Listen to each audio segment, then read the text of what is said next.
अनुज जी, बहुत बहुत धन्यवाद कि आपने एकम सनातन भारत दल को अवसर दिया अपनी बात कहने के लिए।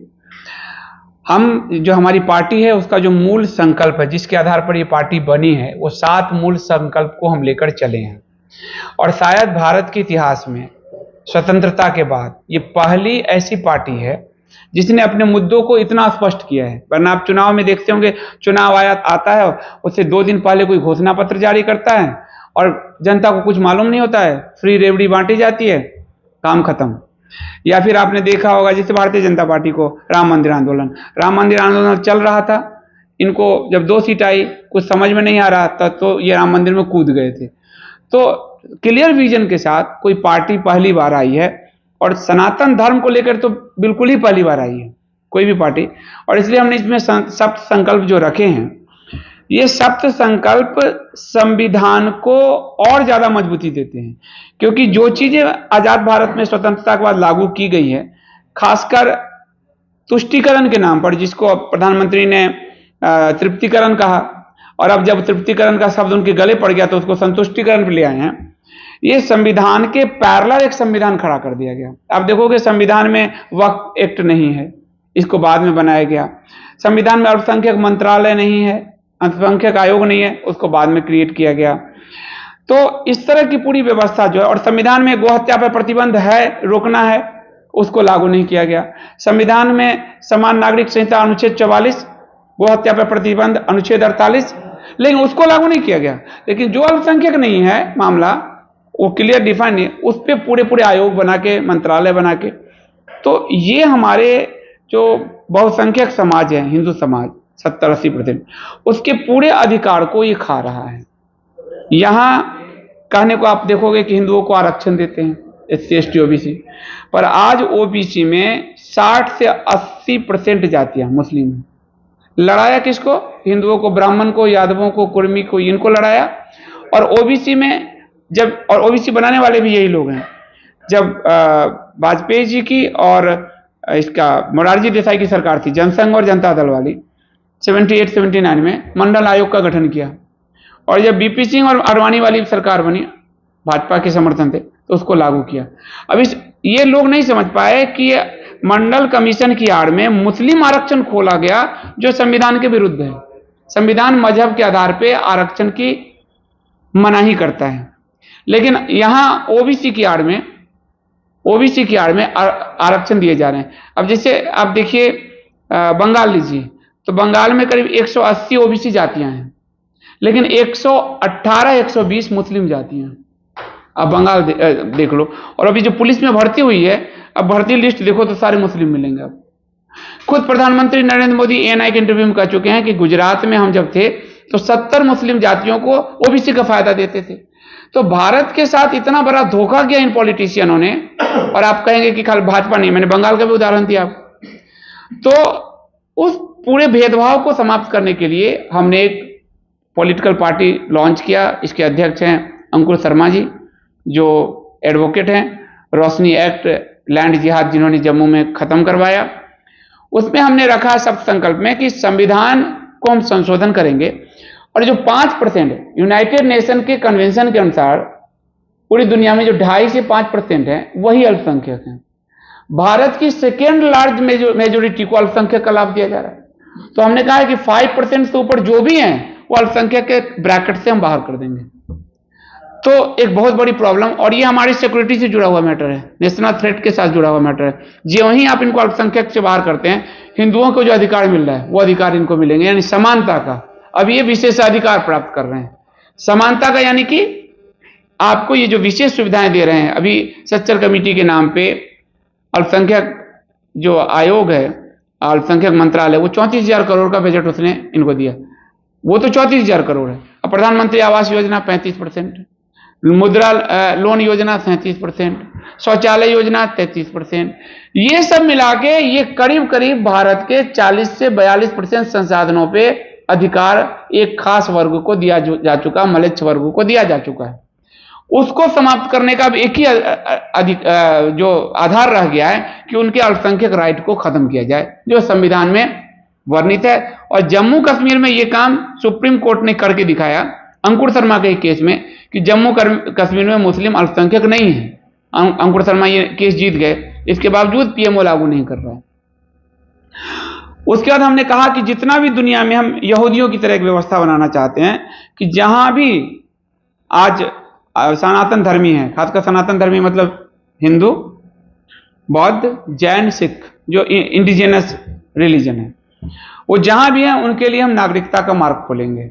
आज फ्रांस में जो हो रहा है, जर्मनी में जो हो रहा है, ब्रिटेन में जो हो रहा है, कल को अगर वो आपको भगाएंगे तो आपने अगर यहाँ की नागरिकता लूज कर दी है वहां की नागरिकता के लिए, तो आप कहां जाओगे? कौन सा जगह है? पाकिस्तान, अफगानिस्तान, बांग्लादेश से तो दौड़ा ही जा रहे हो आप। कल को ब्रिटेन दौड़ाने लगा, फ्रांस, आज आपने देखा फ्रांस जल रहा है, सड़कों पे क्या तांडव चल रहा है। एक व्यक्ति की गोली से मौत हुई है, पूरे फ्रांस को जला के रख दिया, पेरिस को जला कर रख दिया। ऐसी स्थिति में जब आपको वो नस्लीय हिंसा बढ़ेगी भारतीयों के खिलाफ, तो भारतीय कहां आएंगे? तो वो रास्ता हमने खोला। मंदिर और मठों को सरकारी नियंत्रण से मुक्त कराना। आज न मस्जिद पे सरकारी नियंत्रण है, न मदरसे पे है, न चर्च पे है, तो मंदिर और मठों पे क्यों? ये जो लॉ बना के आप लोगों ने धोखा किया इस हिंदू समाज के साथ। और बड़ा आश्चर्य है कि इसका एक रिपोर्ट है कि मंदिर और मठों का पैसा मदरसे और मस्जिद में और हज यात्रा में यूज किया जा रहा है। ये आपको स्टीफन नैप की किताब मिलेगी। वो किताब अगर आप देखेंगे तो उसमें 2003-4 के उन्होंने आंकड़े प्रस्तुत किए, इंडिया टुडे में छपा था कि कर्नाटक के 2 लाख मंदिरों का आंकड़ा लिया है। 2 लाख मंदिरों से 79 करोड़ 79 करोड़ रुपए आए, जिसमें से 59 करोड़ हज सब्सिडी और मदरसों पे खर्च हुए, 59 करोड़। उसके बाद 13 करोड़ चर्च पे खर्च हुए, 7 करोड़ हिंदू के मंदिरों पे खर्च हुए। तो इस सरकार को जो हमने चुना था, कि हमने सोचा था कि मंदिर मठों को मुक्त कराएगी, हिंदूवादी कहती है, इसने तो 4 धाम हमारे कब्जा कर लिए उत्तराखंड में, महाराष्ट्र में कई मंदिर कब्जा किए, हरियाणा में किए। तो ये उसी कांग्रेस के रास्ते पे चल रही है। तो उनको मुक्त कराना। और जम्मू कश्मीर में जो मार्तंड सूर्य मंदिर है, शाहिद कपूर की एक फिल्म आई थी, हामिद या कुछ आई थी, उसमें शैतान का मंदिर उसको कहा गया था, ध्यान होगा आपको। वो हमारा सबसे पावर सेंटर है, सूर्य जो है वो मंदिर आज भी जो शैतान करे, तो उनको हम उसका पुनरुद्धार, कृष्ण जन्मभूमि का पुनरुद्धार, काशी के ज्ञानवापी तीर्थ क्षेत्र का हमने इसमें लिखा है। और हम इसके लिए अध्यादेश लाएंगे। हम मोदी की तरह, मोदी सरकार की तरह हम बैक स्टेप नहीं करेंगे कि सुप्रीम कोर्ट के फैसले को अपनी बताएं। हम अध्यादेश लाएंगे और सरदार पटेल ये रास्ता हमें दिखा चुके हैं सोमनाथ मामले में, तो हम कुछ भी असंवैधानिक नहीं करने जा रहे हैं। उसके बाद तीसरा है कि हम हिमालय के सारे राज्यों को बचाएंगे। हिमालय जो है, आप बचपन से सोचते हो कि ऋषि मुनियों की भूमि है, हमारे देवभूमि है, तीर्थ क्षेत्र है। आज उसमें आपके हर की पैरी पर देखोगे सामने रोहिंग्या बसा दिए गए हैं। अंग्रेजों ने कहा था कि हरिद्वार के 3 से 5 किलोमीटर के दायरे में दूसरे विधर्मी नहीं बसेंगे, और मदन मोहन मालवीय जी और अंग्रेजों का समझौता हुआ था। और आज ये तथाकथित हिंदूवादी सरकार में सामने रोहिंग्या बसे हुए हैं। पूरे हिमालय, जब उत्तराखंड बनी थी, वाजपेयी की सरकार थी, 1.8% मुस्लिम थे, आज 18% हो गए हैं। ये स्थिति है उत्तराखंड की। हिमाचल में भी जम्मू का हमने लिया है। उसके बाद जम्मू के का डिवीजन करके एक हिंदू नेशन स्टेट बनाना है, नेशन ने हिंदू स्टेट बनाना है जम्मू को, तो वो हमने लिया है डिसीजन। गो हत्या पे संपूर्ण प्रतिबंध, अनुच्छेद हमें 48 इसकी अनुमति देता है।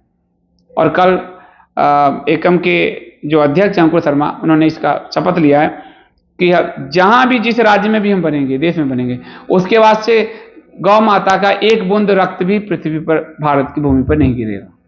ये शंकराचार्य जी का संकल्प है, उसको हमने अब इंडोर्स किया है कि हम आपकी उसमें साथ हैं। उसके बाद आपको राम सेतु को राष्ट्रीय धरोहर घोषित करना, गंगा को राष्ट्रीय धरोहर घोषित करना। राम सेतु आपको बड़ा आश्चर्य लगेगा कि भाजपा जब केंद्र में थी, वाजपेयी सरकार, तो राम सेतु तोड़ने के लिए फंड दिया 3700 करोड़। जब वो विपक्ष में आई तो 2007 में आंदोलन किया, राम सेतु बचाओ। जब वो फिर सत्ता में आई तो अभी मोदी सरकार के जो पीएमओ के मंत्री हैं जितेंद्र सिंह, कह रहे सम स्ट्रक्चर्स, वो कह रहे कुछ स्ट्रक्चर्स है, राम सेतु हम कंफर्म नहीं कर सकते। तो सत्ता में कुछ, विपक्ष में कुछ, ये जो दोगला आचरण है, जहां हमारे श्री राम भगवान के चरण पड़े, उसको राष्ट्रीय धरोहर घोषित करना ही हमारा संकल्प है। सुब्रमण्यम स्वामी एक केस डाले हुए हैं, मोदी सरकार कोई जवाब नहीं दे रही। भाग रही है, क्योंकि उनको कोई मतलब नहीं है हिंदू धर्म से, वो सिर्फ ढकोसला करते हैं। और गंगा में आप देखेंगे कि गंगा के तो धारा को बदल दिया इन्होंने बनारस में, अर्धचंद्राकार धारा को, गंगा को तो ये और प्रदूषित कर रहे हैं। ये कह रहे हैं कि मां गंगा ने बुलाया। गंगा में जब नितिन गडकरी जब तक मंत्रालय देख रहे थे, उन्होंने अच्छा काम किया। नितिन गडकरी को हिंदुत्व का कहीं श्रेय न मिल जाए, हटा के एक ऐसे डंप मंत्री को लाया है गंगा के सत्यानाश करने के लिए। तो हिंदुत्व से इनका कोई लेना नहीं है। वक्फ एक्ट, आज आपके घर पे वक्फ वाला दावा कर दे कि मेरा घर है, तो आप साबित करने के लिए आपको लगना पड़ेगा, उनको नहीं। ना हाई कोर्ट जा सकते हो, ना सुप्रीम कोर्ट जा सकते हो, वक्फ ट्रिब्यूनल में जाना होगा। सुनने वाले वही, फैसला देने वाले वही, आपके घर गए। और इसका उदाहरण है कि सोमनाथ मंदिर, जिस मंदिर का मेन ट्रस्टी भारत के प्रधानमंत्री नरेंद्र मोदी हैं, उस सोमनाथ भूमि की 52 बीघा जमीन वक्फ को एक बोर्ड ले चुका है। यानी गजनी वाली काम अभी हो रहा है। तो वो वक्फ एक्ट को तत्काल प्रभाव से निरस्त करेंगे हम। प्लेसेस ऑफ वर्शिप एक्ट, आप अपने मंदिर पर दावा नहीं कर सकते। ये जो नरसिम्हा राम की कांग्रेस सरकार ने बनाया था, उसको हम खत्म करेंगे। और जहां जहां 40,000 हमारे मंदिर हैं, वो क्लेम किया जाएगा, पुनरुद्धार किया जाएगा, उसको लिया जाएगा। हम गुलामी के निशान को न रसिया ने रखा, कोई देश नहीं रखता सिवाय भारत के। तो इसको हम खत्म करेंगे, प्लेसेस ऑफ वर्शिप एक्ट को। सच्चर कमेटी, मोदी जी धोखा देते हुए आए, 2013 में सुप्रीम कोर्ट गए, सच्चर कमेटी का विरोध करते हुए 14 में आए, सच्चर कमेटी लागू कर दिया। आज सच्चर कमेटी का एक प्रावधान सिर्फ आप देख लीजिए, मुस्लिम इलाके में मुस्लिम पुलिसकर्मी की बहाली हो, ये प्रधानमंत्री कार्यालय ने ये ऑर्डर जारी किया। आप अपने वीडियो में सर्च कर लीजिएगा, 2019-20 का भारत सरकार के अल्पसंख्यक मंत्रालय का वार्षिक रिपोर्ट है, पेज नंबर 67-68। तो जब दंगा होगा तो पुलिस और दंगा दोनों मिलकर आपको मारेंगे। ये सच्चर कमेटी, जिसको हम तत्काल प्रभाव से निरस्त करेंगे। संविधान के अनुच्छेद 30 को संशोधित करके अब मदरसा पढ़ा रहा है, अपना चर्च पढ़ा रहा है, हम अपने कोर्स क्यों नहीं पढ़ा सकते? हम गीता क्यों नहीं पढ़ा सकते? रामायण क्यों नहीं पढ़ा सकते?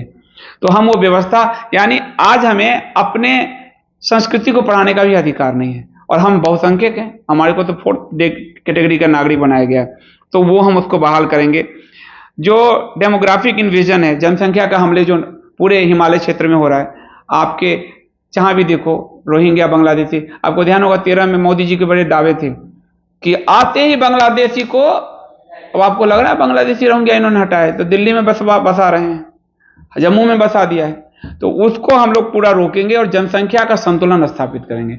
उसमें जनसंख्या नीति लाना हो, या फिर जनसंख्या को के डेमोग्राफी को जिस तरह से इन लोगों ने चेंज किया है, हमला करके क्षेत्र को बदला है, उसको खत्म करके सारे अवैध इंक्रोचमेंट हटाए जाएंगे। रेलवे के जमीन से हो आपको, और इसका रिकॉर्ड है कि अंकुर शर्मा ने आप रोशनी एक्ट से इसको खाली करवाया है, खत्म करवाया है। और आप जब जम्मू जाएंगे तो भटिंडी क्षेत्र है, पूरा पहाड़ी है, वहां 7-7 मंजिला मुस्लिम बिल्डिंग बनी हुई है। तो जब तोड़ने के ऑर्डर आए तो मोदी सरकार गई कोर्ट में कि हम इनको नहीं तोड़ सकते, तो वो हम करवाएंगे, क्योंकि जंगल पहाड़ सब पे इनके कब्जे हैं। तभी नदी है जम्मू में, तभी मतलब भगवान सूर्य की बेटी को कहा जाता था, उसका पूरा बेल्ट मुस्लिमों ने कब्जा कर लिया। उस पूरे तवी नदी का हाई कोर्ट ने सर्वे किया है, एक केवल दूसरी जाति का निकला है, दूसरे धर्म का, बाकी सब मुस्लिम है। नदी के पेट तक ये खत्म कर दें, खा रहे हैं।